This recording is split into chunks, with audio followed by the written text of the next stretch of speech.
Hi, everyone. I'm really happy to be able to give you guys this webinar today on a really important topic. My name is Razan Shamoon. I am a medical doctor. I am a cardiology fellow at St. Joseph's University Medical Center out of Paterson, but we serve a few different communities out of Newark and Elizabeth.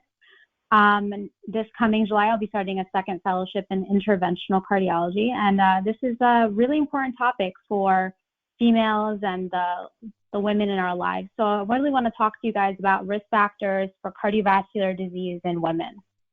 So we'll go ahead and get started. So are women more complicated than men? I think you guys can answer this question. Women are way more complicated. Men are a simple creature. We have a million things going all at once, and we're kind of able to handle it. But this is also true in our bodies. We have a lot of different systems. We have different disease processes, and we have we should have different treatments available to us, and we should have medicine tailored to us specifically over men. So this is a quick outline about what we're going to be speaking about for the next hour. At the beginning, I'll be giving you guys just an introduction, give you a lot of good facts and statistics about women and cardiovascular disease. This might scare you a bit, but it's better to know what's going on so you can tackle this head on. Secondly, we'll be talking about the problem. Why is this such a heavy topic, and why should we should be talking specifically for women? Because we are different and there are different statistics, and we actually tend to do worse than our male counterparts with the same problems. I'll give you guys a brief overview about what exactly is heart disease. We have to know what we're tackling, and I think you guys are owed an explanation exactly what we're treating. Next, we'll talk about the symptoms. Women tend to present differently, so you should be aware when you should be seeking medical attention. Then we'll speak about our risk factors. We have the same traditional risk factors as men, but we have some added ones specifically for females that we'll discuss. Then the next topic, just a quick overview about menopause and cardiovascular disease, and specifically hormone replacement therapy. This is a hot topic, and we get a lot of questions from perimenopausal women about hormones, so hopefully we'll be able to tackle a few things there. And then we'll be able to talk about primary prevention, which is what we really want to get to. How do we prevent women from getting heart disease altogether? And it really starts at the beginning, and it starts when you're younger, but you can pick up at any point and decide exactly, what you can do and tailor for yourself in terms of your own risk factor. So we'll jump right in. This might scare you, but 1 woman dies every minute in the United States from cardiovascular disease. Cardiovascular disease is still the leading cause of death in women. It accounts for nearly 300,000 female deaths in 2017, and this is 6 times more than breast cancer deaths. Actually, this is more than the 3 leading cancers that affect women in terms of death. But the problem is only 56% of women actually acknowledge that it's their biggest killer. So awareness is really low. We need to do better in education. And over the past 3 decades, there has been a decrease in mortality for men and women, especially over the age of 65. But the issue is this doesn't bode well for women younger than 55. Mortality has not changed. It's the same across the board. 8 million women have the diagnosis of heart disease. Since 1984, there's been more cardiovascular deaths in women than in men. And young women also develop coronary artery disease and actually have a worse prognosis than men. Many people think that it's only when you're older that you develop cardiac disease, but it's not true. Younger women also develop cardiovascular disease. Cardiovascular disease accounts for 1/3 of all female deaths. And unfortunately, it disproportionately affects African American and Latino women. And this graph actually portrays the trends in awareness of heart disease. And although awareness has improved over the years, we're really doing a disservice to our Black and Hispanic women. where only 36% of African American women can acknowledge that heart disease is their number one killer, and 34% of Latino women. So we need to do better education so we can prevent this. So what is the problem? One of them we just discussed was lack of awareness. We're just not aware, we aren't acknowledging that heart disease is our number one killer. We don't have enough education on the risk factors and prevention. So hopefully this is one step closer to learning exactly what you're at risk for and how we can prevent it. We don't have enough research. We don't do enough research on female-specific risk factors, and women are underrepresented in the research that we do for cardiovascular disease. Most of the studies are male-centered, and females become a minority in these studies.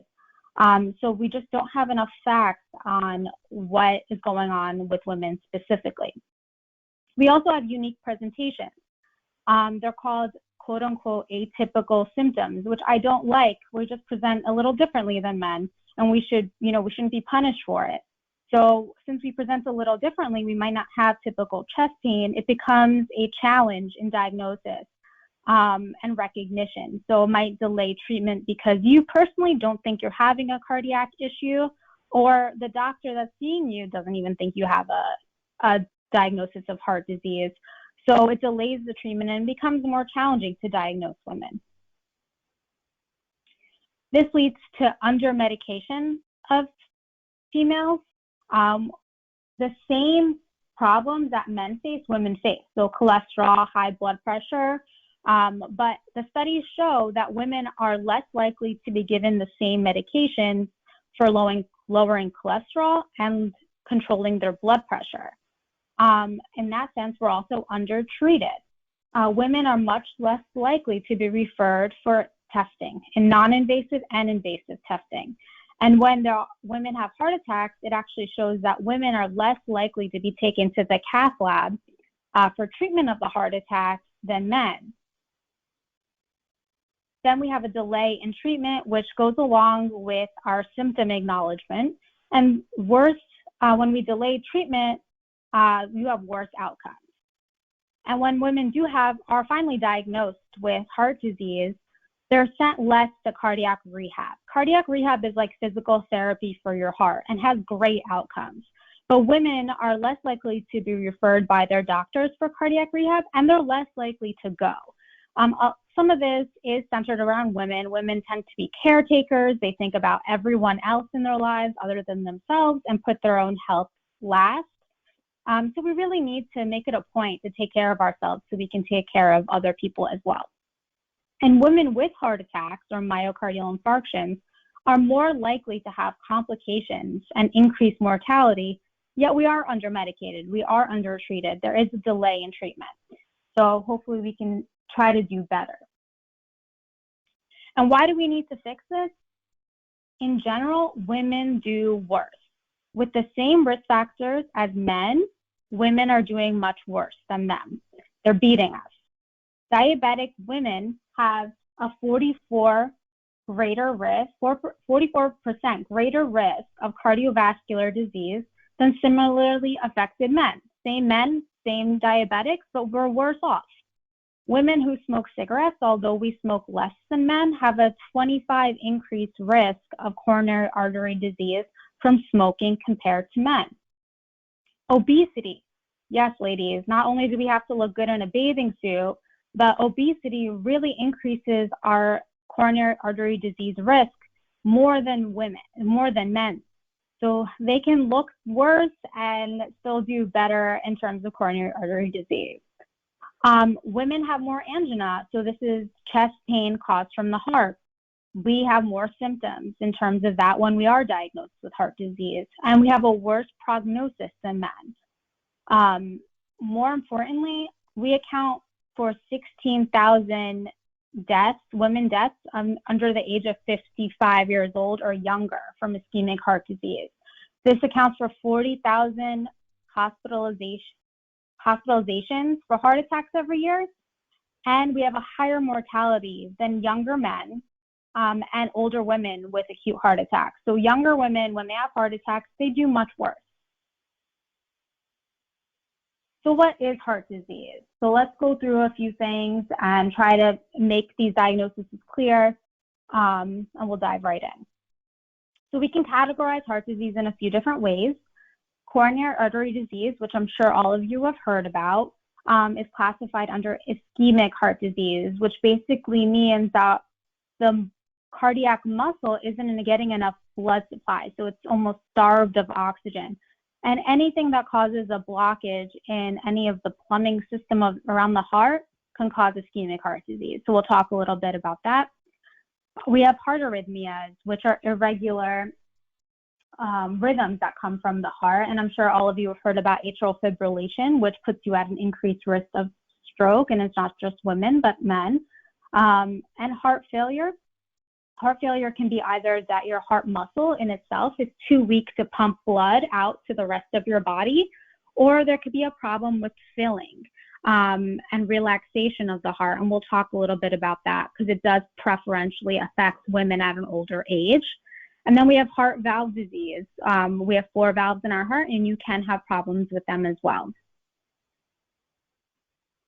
So just starting with ischemic heart disease, we'll talk about your coronary artery disease specifically. You have these large coronary arteries. These are arteries, and they're the plumbing of your heart, and they supply the muscle of your entire heart with blood and oxygen. Anytime you have a problem along this path, we consider that coronary artery disease. And how does that happen? You basically have fatty plaque deposits in the wall of your arteries. And as this plaque buildup gets worse and worse and worse, you have narrowing of the actual plumbing system of the artery. So you have decreased blood flow, and that causes ischemic symptoms like chest pain. Now, women tend to have a different kind of coronary artery disease. We tend to have what we call non-obstructive coronary artery disease more often. Men will have, even though women do suffer from this as well, they have obstructive coronary artery disease, which basically means that the narrowing in the artery is greater than 70%. Women tend to have less severe narrowing, but the atherosclerosis and plaque deposits tend to be diffuse along the whole entire artery. Why does this matter? It matters because when we see this on a coronary angiogram, it's less likely to be treated as aggressively as obstructive coronary artery disease. We can't just place a stent in to fix the non-obstructive coronary artery disease, and it affects women more. So we need to be aware that this is a disease process that can kill you and has major adverse cardiovascular events. That's almost similar to obstructive cardiovascular disease. But we're not treating it as aggressively. Not only do we have non-obstructive coronary artery disease of the coronaries, these larger arteries around the heart, what these coronary arteries do is they actually supply this huge network of smaller arteries and capillaries that supply oxygen directly to the heart muscle. And this is called your microvasculature. So women have disease along this microvascular system, and we also tend to have disease of the actual arterial walls, and this is called coronary microvascular dysfunction, and it's characterized by reduced coronary blood flow and the disease of the arterial walls themselves. And it's a completely different disease process that we under-recognize but needs to be treated just as aggressively. So what happens with coronary microvascular dysfunction as well is that we have an impairment in the smooth muscle cells in the actual coronary walls. And we're unable to have the normal physiological response to different mediators. So normally we should be able to plump up our arteries when we respond to different mediators, and this increases blood flow. But what happens is that when you have coronary microvascular dysfunction, you have impaired vasodilation. So that means you're unable to pump up your arteries well enough to expand blood flow. but you also have an increase in vasoconstriction, which becomes very important. So not only are we not able to open up our arteries, but they actually clamp down on you and they vasoconstrict, which reduces blood flow along the whole plumbing system of our coronaries. So this leads also to chest pain and angina. You also have smooth muscle fibrosis. So the actual smooth muscle of the walls become fibrosed, and you just have dysfunction of the smooth muscle in general. Why is this important? Because it's associated with worse outcomes when you have this disorder. You have increased rates of cardiac death, stroke, and heart failure. And the prognosis in women when they have this disorder is way worse than men. And again, this is under-recognized and under-treated in women.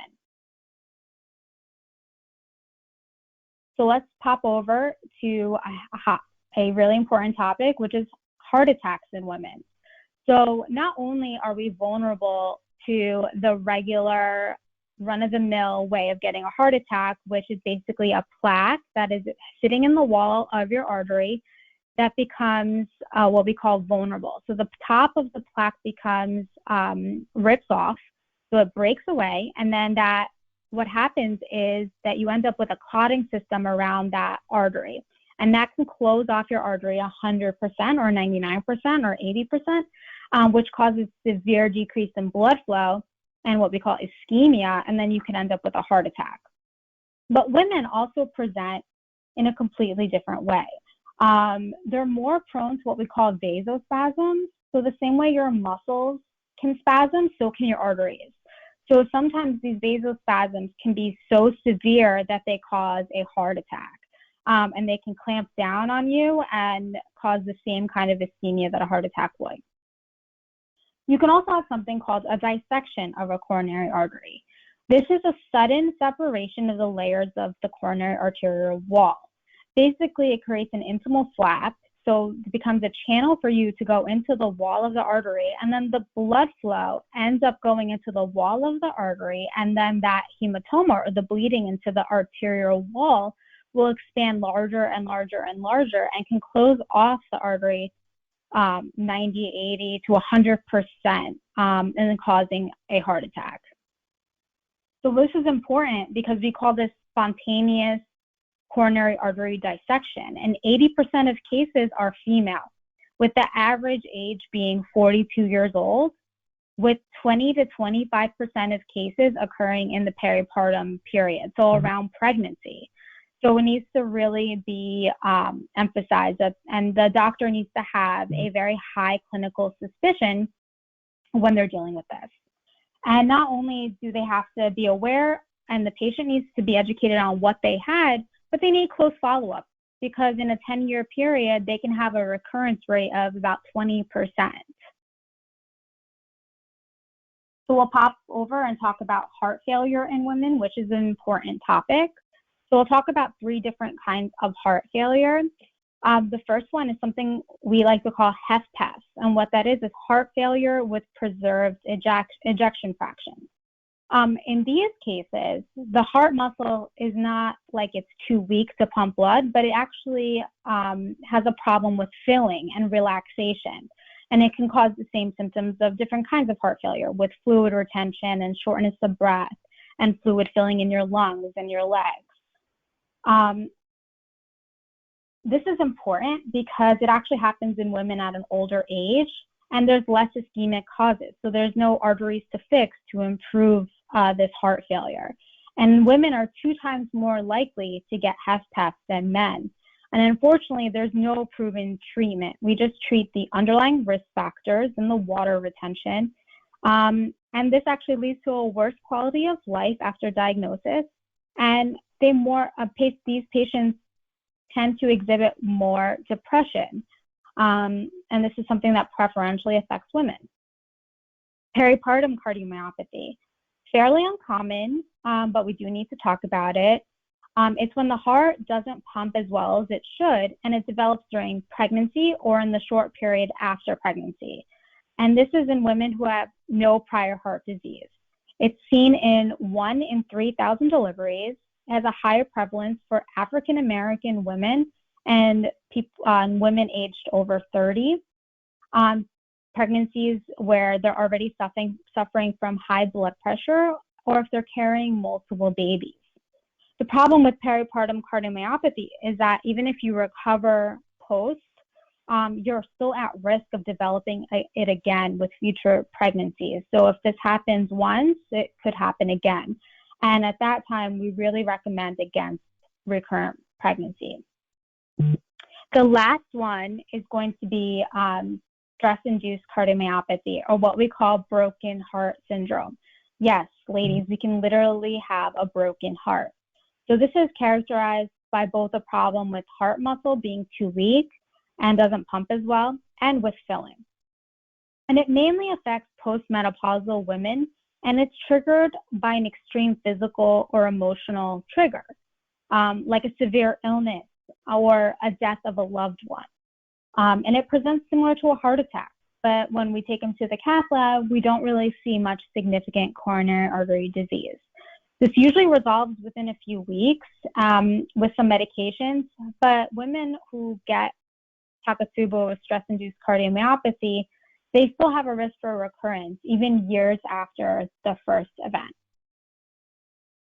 So I want to spend some time and talk about the symptoms that really affect women, because it's different than men. We can have the same chest pain, discomfort, feeling like there's pressure, like pain on our chest, but a lot of times we have vague different symptoms that people can brush off. So you might have a unusual upper body discomfort, or a pain in your jaw, your neck, your upper back, your ribs, the right side of your chest as opposed to your substernal to your left. A lot of women present with just shortness of breath. They just have difficulty breathing. They might break out in a cold sweat. You might have just lightheadedness or dizziness, or just that feeling of being sick, nausea or epigastric discomfort, or just an unusual or unexplained fatigue that you just can't explain. And unfortunately, sometimes these symptoms are just not specific enough that it doesn't raise a red flag to your provider or even to yourself, so it delays treatment. This was a study done on 515 women with heart attacks, and what they found was in 43% of women, they did not have any chest pain whatsoever, so they presented completely differently. Most common symptoms seen with women were shortness of breath in 58% of women, weakness, which was 55%, and fatigue, which was 43%. And prior to this heart attack, the only prodromal symptoms that were really reported was fatigue in 71% of patients, a sleep disturbance, so just an uneasy feeling going to bed, which was 48%, and shortness of breath, which was 42%. So it's important to realize what our symptoms are so you seek medical attention early on.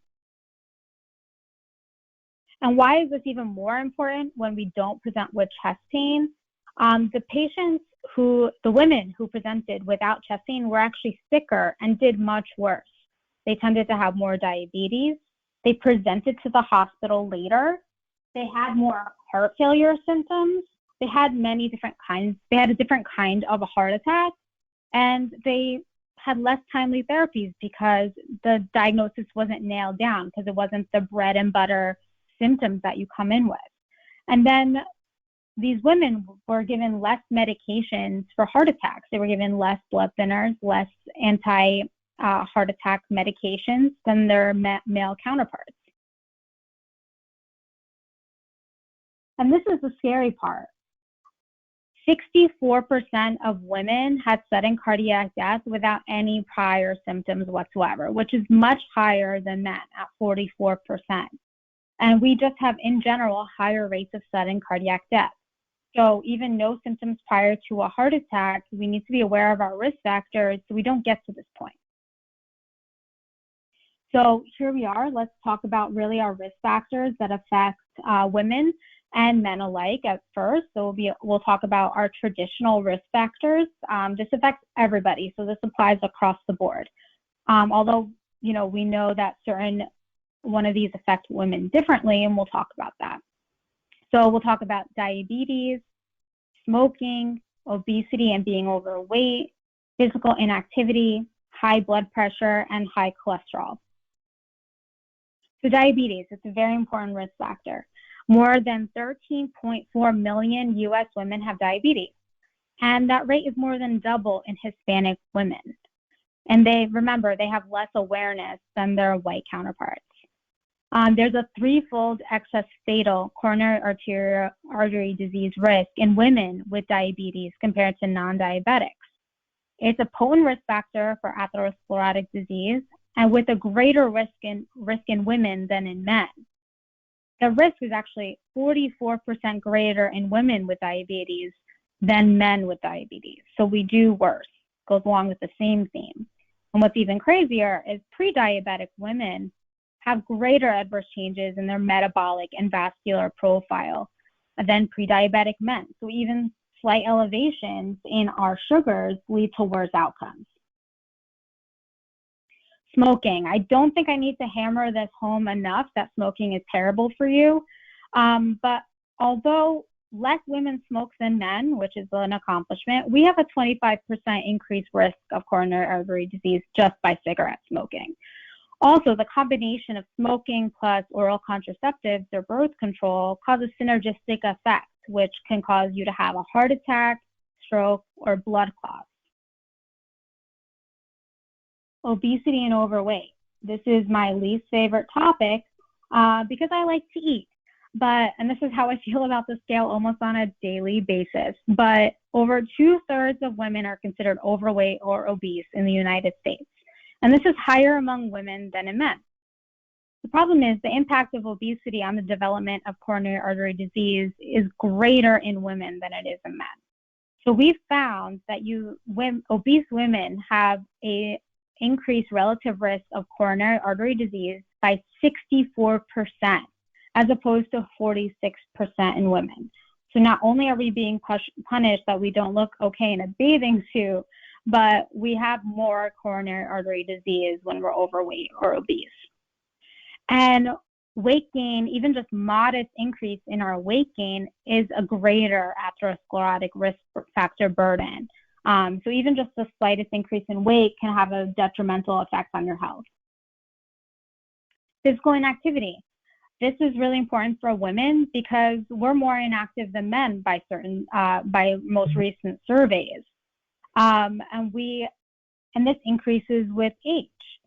Adults should be getting 150 minutes a week of moderate intensity aerobic activity. This is like walking, light yoga, recreational swimming, or 75 minutes a week of vigorous intensity aerobic activity. This is your jogging, cardio kickboxing, your HIIT workouts, if you do any of those. I don't know if anyone's doing these in quarantine.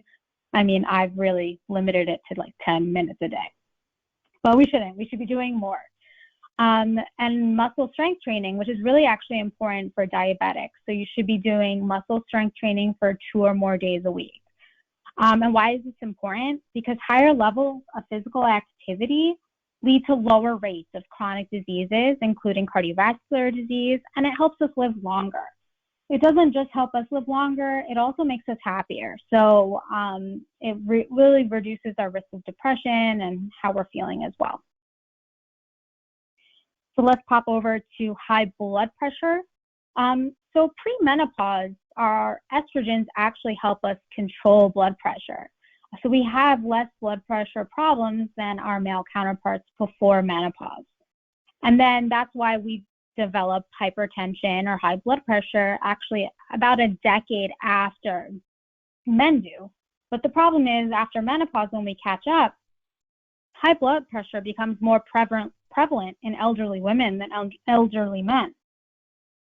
And it's often poorly controlled. So we found out studies that only 23% of women actually had better controlled blood pressure as opposed to 38% of men over the age of 80 years old. So like one of the problems we already discussed, we're under-medicated, under-treated. And I see this with my female patients because they come in and their blood pressure is a little high, but they like to attribute it to, I'm just anxious and stressed out. the numbers don't really lie. We need to treat this aggressively to prevent your cardiovascular disease from forming. So this is a nice graph that really illustrates what we just talked about. So prior to the menopause age, men have more high blood pressure than women. But then at the age of 55, when we start hitting menopause, we even out the scale. So we have the same amount of hypertensive men and hypertensive women. And then we beat them, ladies. We have more high blood pressure than they do. And by the time we get to the age over 75 years old, 80% of females 75 years or older have high blood pressure. So we'll go to cholesterol. Cholesterol is very important. It's the highest population-adjusted risk among women. So here, lifestyle modifications become very, very important. And the drugs we have for lowering cholesterol are really effective, and they work just as well for men and women.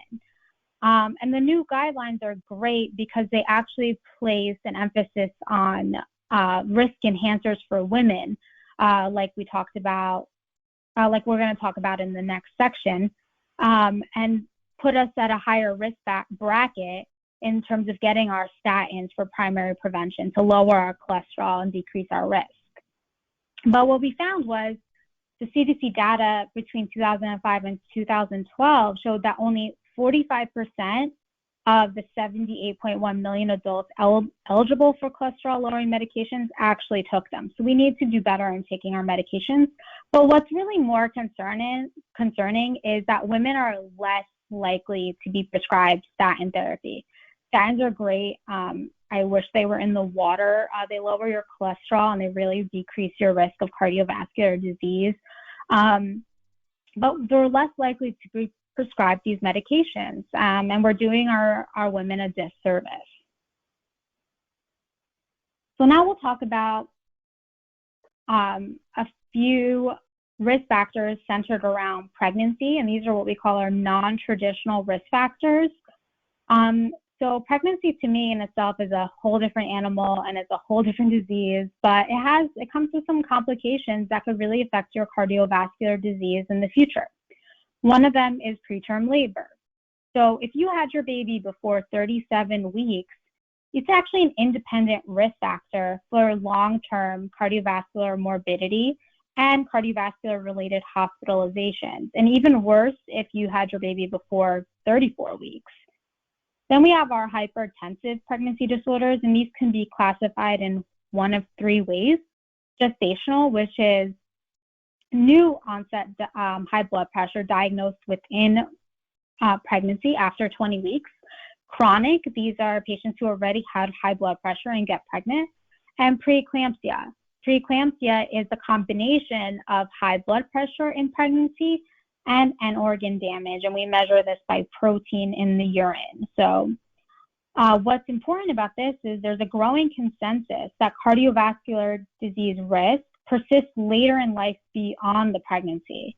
So women with preeclampsia actually have a higher relative risk of developing hypertension long-term, ischemic heart disease, stroke, and blood clots compared to the ladies who went through pregnancy without these things. And the worse the blood pressure control is during the pregnancy, actually the more severe the cardiovascular disease is later on in life. Then we have gestational diabetes. I mean, I have friends who had this during their pregnancies, and it's a big deal.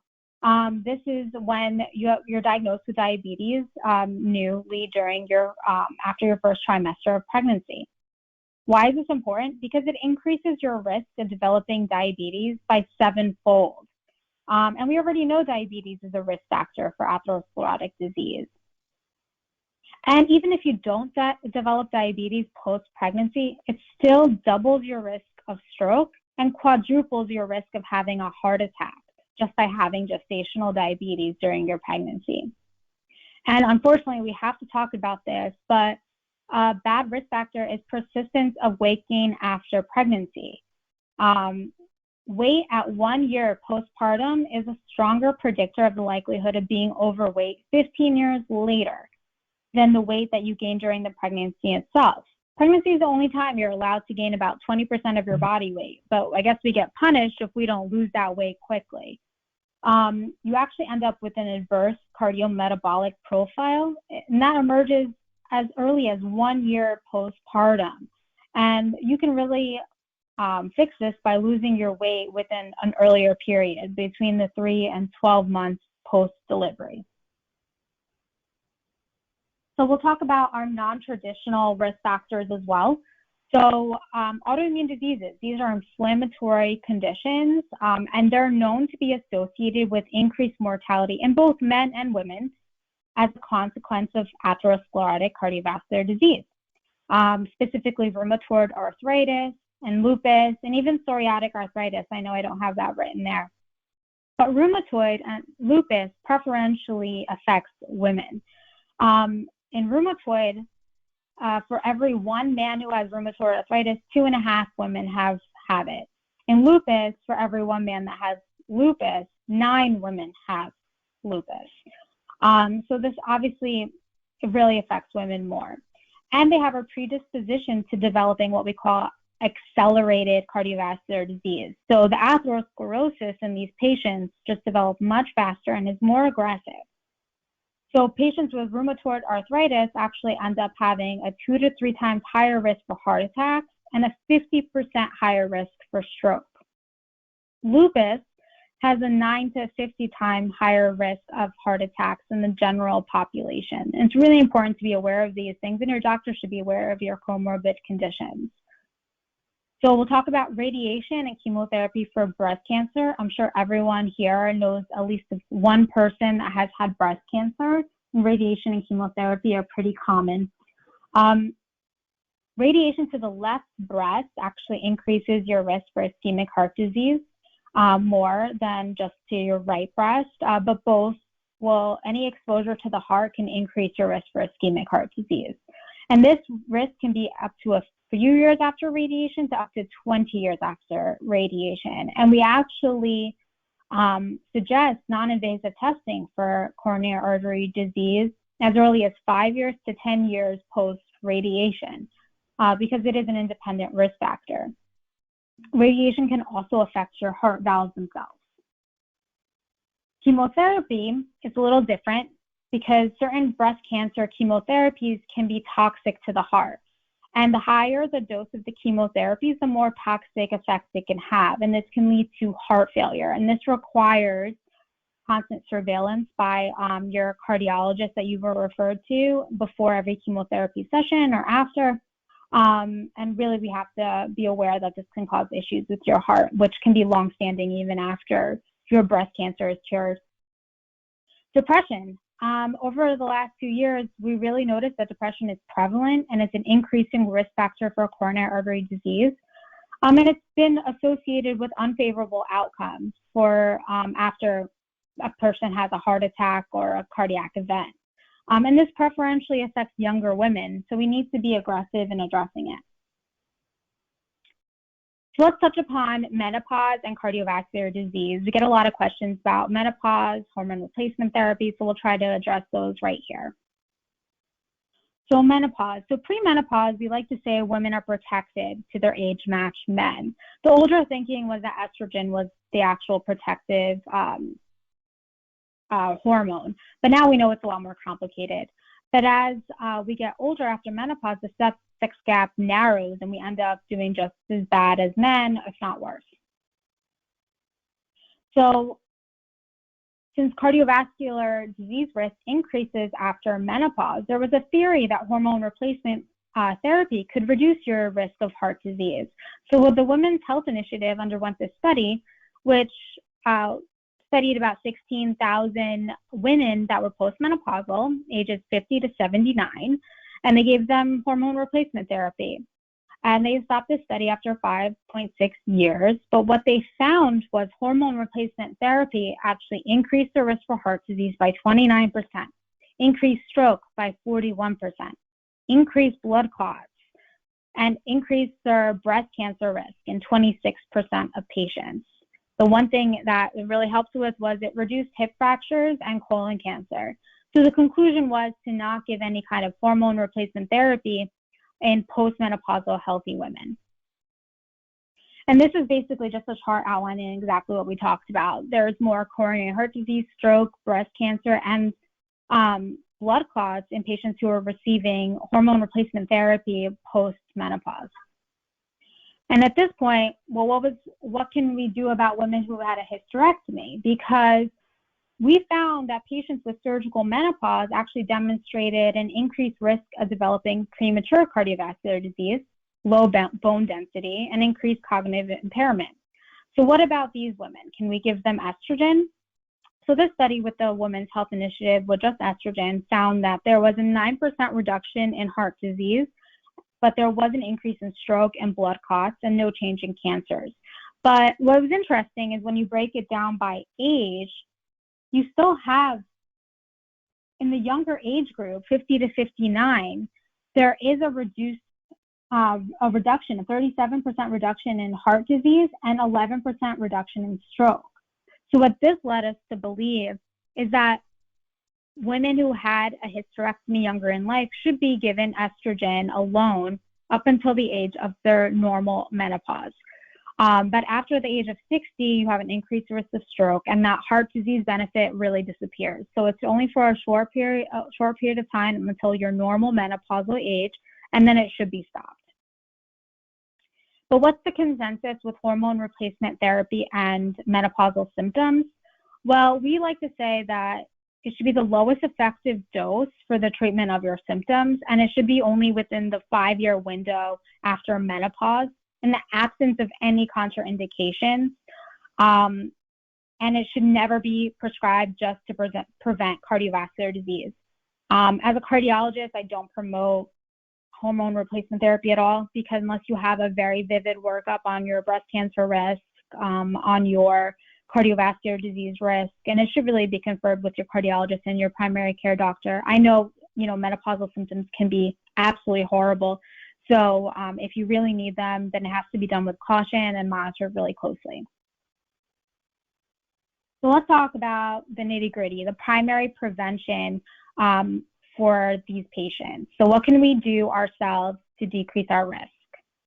So what's important to know is that we lack female-specific guidelines. Most of the research done is on men, and we're underrepresented in our studies. As cardiologists, we base our practice on research, and then the AHA, which is the American Heart Association, publishes guidelines that we kind of live, eat, and die by. They're our Bible, and that's how we treat a lot of our cardiovascular disease. But these guidelines are focused around men. The guidelines published by the AHA, we've only had about 2 or 3 published just for women. In 2009, we had one for the primary prevention of women. And then in 2011, they actually updated it to an effectiveness-based guideline for women. And this was done because we didn't have enough research on women. So it became a clinical basis of treating women as opposed to research-based, which is what we do for everything else. But in 2019, the newest guidelines for primary prevention, what's nice is they added female risk enhancers, which is what we talked about before, your autoimmune disorders, your pregnancy-related disorders. So that helps us confer our risk and optimize our treatment for our female patients. So primary prevention, we talked about a lot of these already. I just want to emphasize that tobacco, you should be stopping smoking, and there's a lot of behavioral therapy we can intervene with, nicotine replacement therapy with gum, patches, and we have medications we can give you to help you stop your cravings. More patients fail quitting cigarettes before they actually succeed. So if it's one more failure, you're on the right track. You're one step closer to quitting. Physical activity, we already talked about, and we'll go over a few of these in detail right now. But diabetes quickly is really going to be controlled first and foremost with diet and exercise, which is what we're going to talk about. But we have in combination with our diabetic medications. So why is this important? So lifestyle modifications in women specifically can reduce the risk of coronary events by over 80%. And this is by not smoking, maintaining a healthy body weight, a healthy diet, moderate to vigorous exercise for about 30 minutes a day. This is our 150 minutes a week, and no more than moderate alcohol consumption. So cardiologists really have a lot of studies on the Mediterranean diet, and this is what I advocate for a lot of my patients.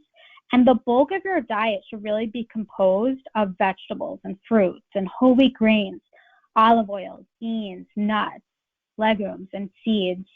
This is the bulk of your diet.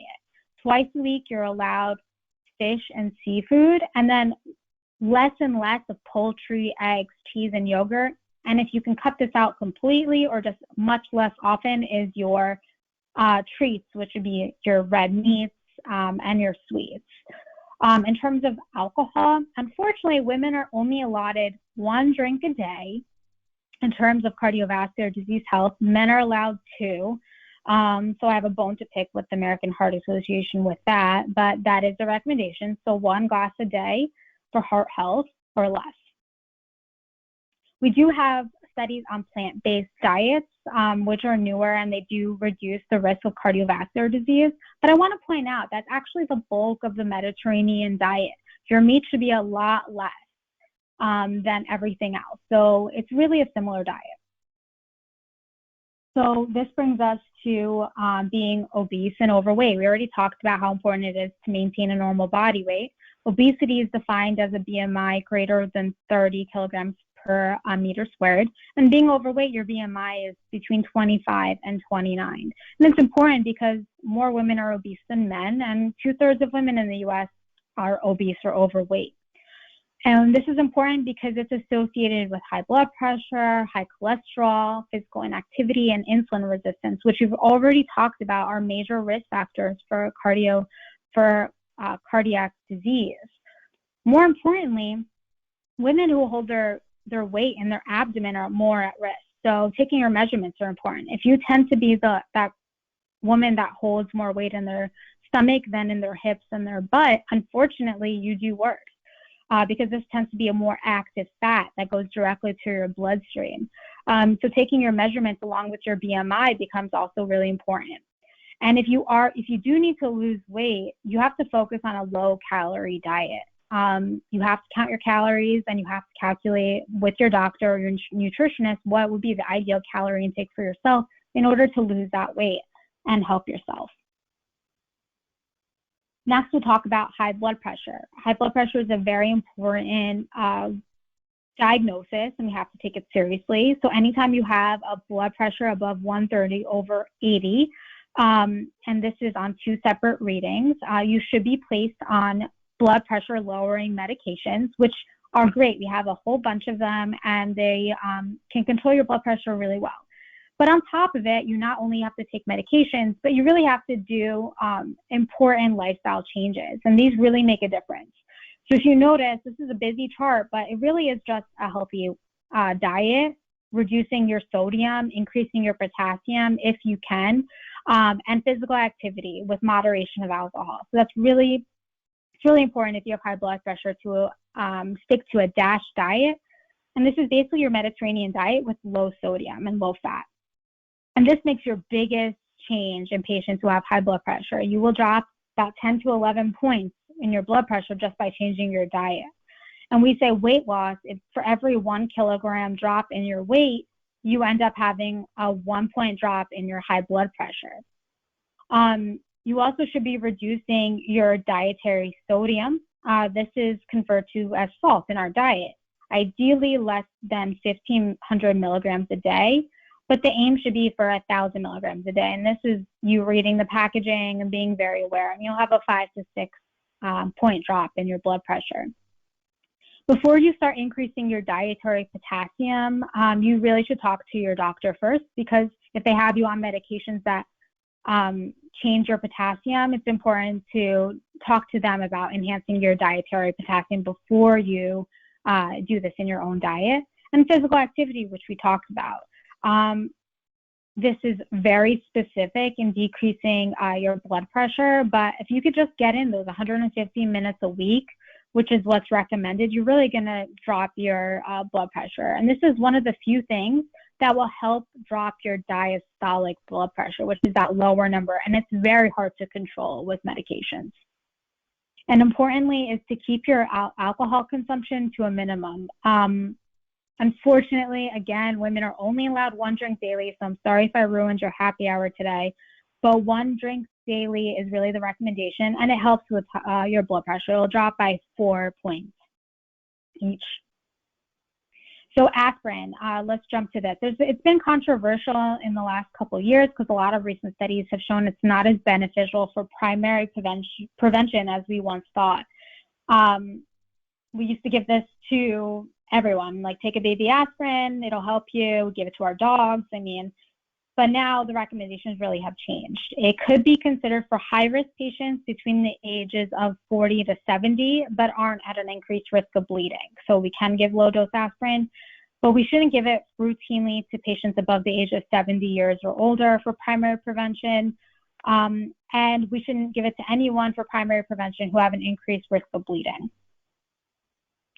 In diabetics, it's even more of a controversy because we've shown a few studies that there really doesn't have much benefit in diabetic patients. But there was this women's subgroup analysis that did show that it did reduce the risk of stroke in women specifically. But having diabetes alone does not qualify you for aspirin, which is the opposite of cholesterol-lowering medications. As soon as you have diabetes, you're supposed to take a statin, which is a medication to lower your cholesterol. So let's talk about high cholesterol. High cholesterol imposes the biggest threat on women for cardiovascular disease with an increased risk of 47%. And our treatments are the same for men and women. And how we do this is when we see a new patient, we calculate what we call an ASCVD risk score. This ASCVD risk score encompasses your blood pressure, whether you're male or female. And we put in your lipid panel scores, and then we get a score that tells us if you're low risk, borderline risk, intermediate, or high risk. From this, as soon as you're high risk, you bought yourself a statin, and we should be dropping your cholesterol by 50%. If you're diabetic, you automatically bought yourself at least a moderate risk statin. And then if you're borderline or low risk, we use these female-specific risk enhancers, which are basically the risk factors we already spoke about, which is the autoimmune diseases, the pregnancy-related diseases, diabetes, high blood pressure during pregnancy and preeclampsia, or if you had a family history of cardiac disease. These all get taken into account, and we can decide together whether you benefit from a statin because your risk is a little higher than just the ASCVD risk score that we calculated. And whether you're low, high, intermediate, borderline, you are going to implement these lifestyle modifications that we talked about. This is going to be your bread and butter. This is exactly what you need to do to lower your cholesterol and lower your cardiac risk. And even if you're still on the fence about taking a new medication, your doctor can order something called a coronary artery calcium score. What that is basically a snapshot. It's to tell if there's any calcium around your heart or in your arteries, and any score above 0 means there's an atherosclerotic disease process going on, and you should be on a statin. So it's even more of a convincing way to say, hey, you should be taking these lipid-lowering medications, and you would benefit from them. Or if you have a 0 score, it doesn't mean you're not going to have atherosclerosis later on in life. It just means that that snapshot, you don't have it right now, and just continue with your lifestyle modifications.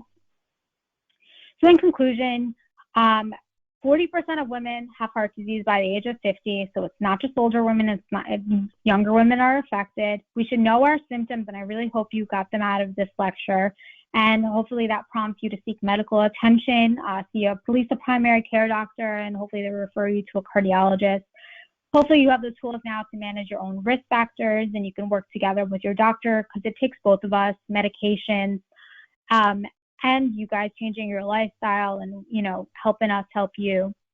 And hopefully you understand what primary prevention is, that we don't want you to get this disease because it can be harder to treat later on and people die from it. So hopefully we understand that these are long-term goals. This isn't going to be like eating healthy for one day and wondering why we didn't drop 10 pounds. I think about that all the time. But these are long-term lifestyle changes that are really going to benefit you in the future. So I just want to thank you guys for allowing me to talk to you guys about cardiovascular disease. And any questions you guys have, I hope I'll be happy to take them. I know we only have like a few minutes left. And if you have any other questions, I can answer them later on as well. Thank you so much, Dr. Shamoon. The only question we got in was just whether the keto diet was friendly for cardiovascular disease. We mentioned the Mediterranean. Not sure if you could touch on that quickly. Sure.